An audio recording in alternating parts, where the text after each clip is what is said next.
Kadathanad labour contract society തട്ടിപ്പ് കേസിലെ ഒന്നാം പ്രതി പ്രീനയെ സൊസൈറ്റിയിലെത്തിച്ച് തെളിവെടുപ്പ് നടത്തി. കഴിഞ്ഞ ദിവസമാണ് പ്രീന ക്രൈംബ്രാഞ്ച് ഓഫീസിലെത്തി കീഴടങ്ങിയത്.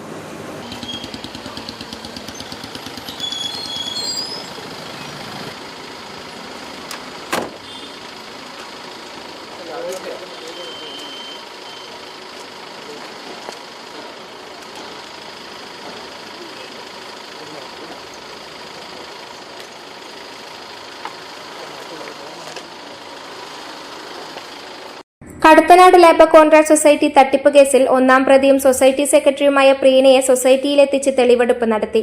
പ്രതിയുടെ മുൻകൂർ ജാമ്യാപേക്ഷ ഹൈക്കോടതി തള്ളിയതിനെ തുടർന്ന് കഴിഞ്ഞ ദിവസം പ്രീന ക്രൈംബ്രാഞ്ച് ഓഫീസിലെത്തി അന്വേഷണ ഉദ്യോഗസ്ഥനായ ക്രൈംബ്രാഞ്ച് ഡിവൈഎസ്പി മനോഹരന്റെ മുന്നിൽ ഹാജരാവുകയായിരുന്നു.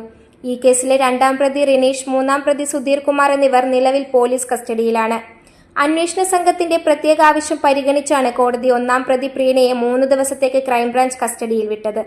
സാമ്പത്തിക തട്ടിപ്പുമായി ബന്ധപ്പെട്ട അതീവ നിർണായക വിവരങ്ങൾ പുറത്തുകൊണ്ടുവരുന്നതിനായി 3 പ്രതികളെയും ഒരുമിച്ചിരുത്തി ചോദ്യം ചെയ്തു വരികയാണ് ക്രൈംബ്രാഞ്ച്. കൂടുതൽ പരാതികൾ ലഭിച്ച സാഹചര്യത്തിൽ അന്വേഷണം ഊർജിതമാക്കിയിരിക്കുകയാണ് ക്രൈംബ്രാഞ്ച്. സനിക ബാലഗോപാൽ, മീഡിയ വടകര. വലിയ സന്തോഷങ്ങൾക്കിടയിൽ നഷ്ടപ്പെട്ടു പോകുന്ന ചില ചെറിയ ഇഷ്ടങ്ങളുണ്ട്. ബാല്യത്തിൽ എപ്പോഴോ എന്നോടൊപ്പം നടന്ന് എനിക്കൊപ്പം വളർന്ന ചില ഇഷ്ടങ്ങൾ.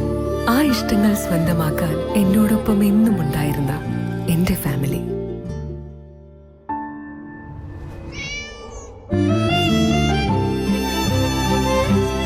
എന്റെ ഇഷ്ടങ്ങൾ എന്റെ ഫാമിലിക്ക് അറിയാം.